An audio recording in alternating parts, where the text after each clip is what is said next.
I'm trying! Come on, kid, imagine Santa! Believe in Santa! You must believe in Santa! Believe in Santa right now!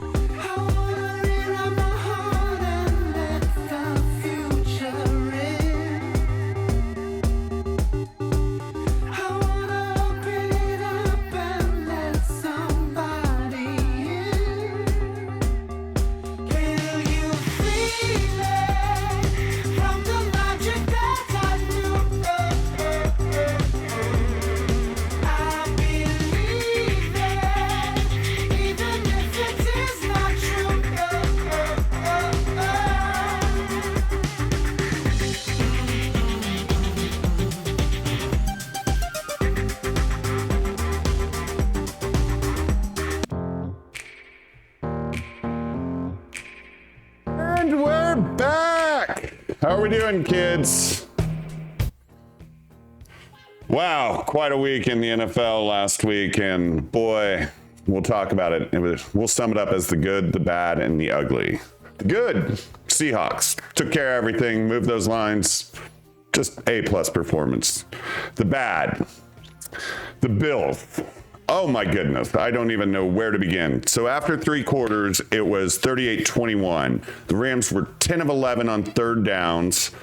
If you're Sean McDermott at that point, it's like, hey, we're not going to probably hold the Rams to 3 points, so you probably should start aiming for 45 if you're getting touchdowns. That means going for 2. 21 becomes 24 if you get 3 touchdowns and 3 two-pointers. So anyway, game gets to 38-35. It was a 4th and 7, but there was a holding call. Sean McDermott accepts the penalty to make it 3rd and 19. That's critical because the Rams were going to kick on 4th and 7. They gained 15 yards with no problem. So it's 4th and 5, and then this happens.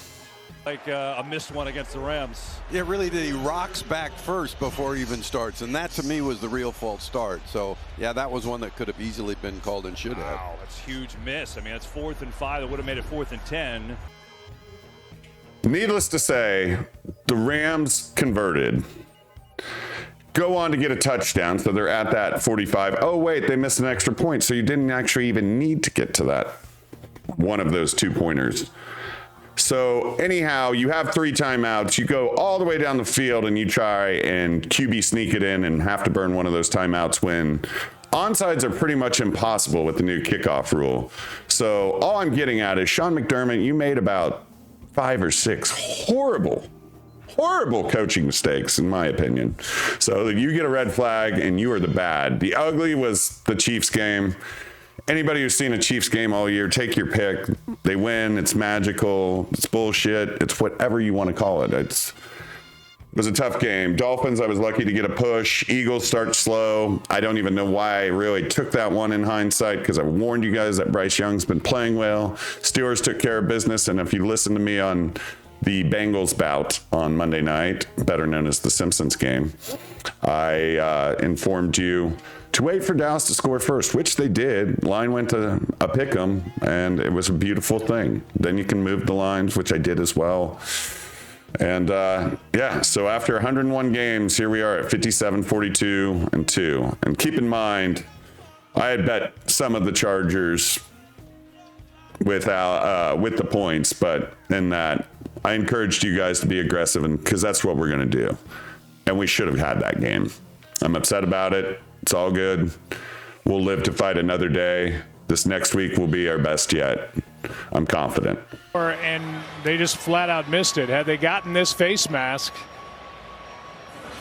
it's a first down Cincinnati. Instead, they have to punt. Yeah, it All right, so we have a score correction. Sorry about that, kids. Only the highlighted games count. I was 1-2. So without further ado, I'm 54-40-1. Through 95 games, 57.4. All right, I showed you that Joe Burrow play because this has been a recurring theme in the NFL all season. All the other leagues kind of care about getting their calls right, especially since taking gambling money. You see MLB umpires now at like 95% when they're in playoffs. I am so sick of you, NFL, for getting calls wrong. You don't even issue a sorry letter or anything. Like the NBA has the League 2-minute review where they basically are like, yeah, we blew that call. They own it. NFL, you do nothing. Joe Burrow, 2 times in the last 3 weeks, has gotten hit in the head the last drive of the game, and you don't call it, right? And we're not even talking about the offsides against the Steelers. Point is, everything should be reviewable. And I think what you're seeing is these NFC smaller market teams, i.e. the NFC North, everybody but Chicago, everybody but the big city, they are instilling, for lack of a better term, a culture that says, fuck you NFL, fuck you refs. Dan Campbell goes for 4th downs, goes for 2-pointers. You know why? Because he knows his team is going to get screwed. Matt LaFleur, probably the most egregious yeller at refs, because when his team gets fleeced, he does exactly what I would be doing. Kevin O'Connell, just a savant with the offensive playbook. He seemingly can reinvent any player. If you're going to quit on a team, go to Minnesota. So Campbell, you're not going to probably have any team that wants you after last night's debacle. Who quits on their teammates? That's like all football's about, is the brotherhood. Inexplicable. But in that, I want to give a special shout out to Brad Holmes, Brian G, and Kwesi, the GMs of the Lions, Packers, and Vikings, because you guys are doing it. Similar to what the Oklahoma City Thunder do. You have to build something where it's like, look, we're not going to get marquee free agents and we're going to get no help from the league. We have to instill a culture that is paramount to any other in the NFL. And it starts with your GM, it trickles down to your coach, and then it becomes evident in your quarterback. So in that, let's go to our picks. My prayer for all of you is to clear your mind so you can focus and play with courage. God, Joe, that ain't good enough. Come on, Joe. Thank you, baby.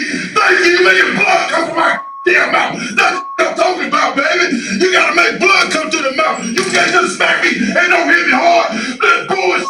When you hit a mother, you hit that mother. Let's kick their ass, man. Kick their ass. Let's go.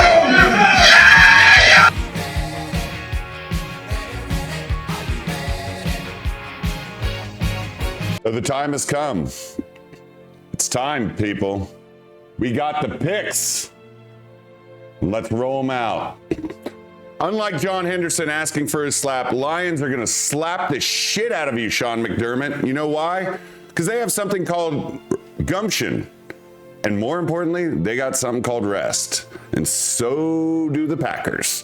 Those are your 2 biggest bets. You can move the Lions, I'm convinced, all the way to 13. I would bet probably like 5 units at 2.5, 4 units at 3, 3 units at 6, 2 units at 9.5, and call it a unit at 13. Because I'm just telling you guys, like, the NFL tries to act like they care about safety. They don't give one shit. That's why teams play in 4 days. Mahomes is getting ready to play 3 games in 11 days. There's no way that can work. Like, you don't give a shit about the humans.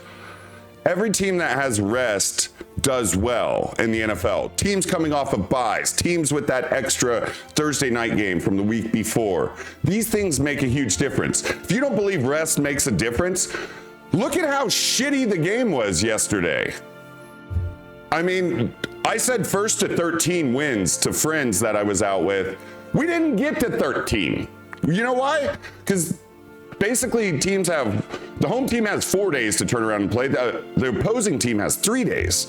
So in that, I firmly believe Sean McDermott can't stop the run.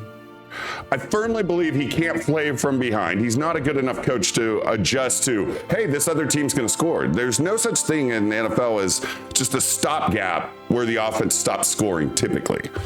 Furthering my point, most people haven't acknowledged this. Josh Allen's 0-2 in domes. Where is Detroit? It's a fucking dome.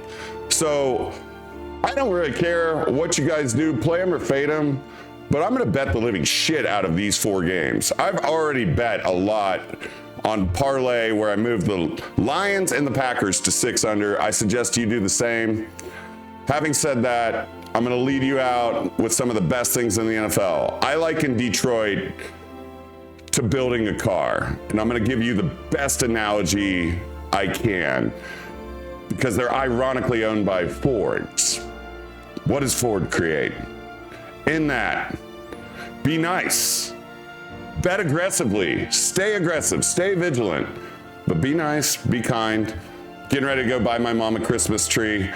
And this is my early Christmas gift to you because all 4 of these teams are going to hit. Hence, I'm airing this on Friday before these lines get above 3, 7. Don't even really care what that Broncos line's at as long as it's below 7 because Anthony Richardson's going to feel that mile-high air. Both teams coming off a bye. Play 'em or fade 'em, kids. Love you. Chef's kiss. Be well. I'm gonna give you an engine, low to the ground, extra big oil pan that'll cut the wind from underneath you. That'll give you 30 to 40 more horsepower. I'm gonna give you a fuel line that will hold an extra gallon of gas. I'm gonna shave half an inch off you and shape you like a bullet. And when we get you primed, painted, and weighed, you're gonna be ready to go out on that racetrack. You hear me?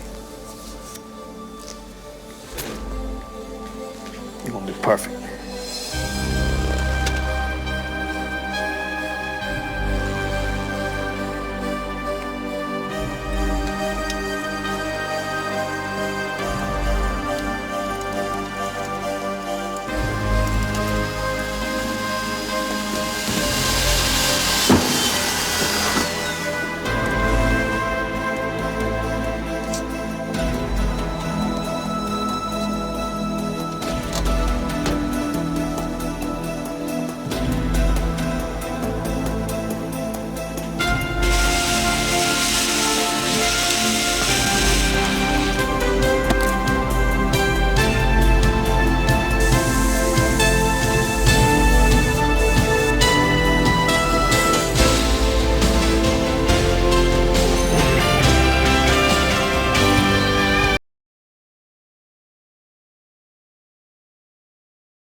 As soon as I see the camera lock on, I'm up.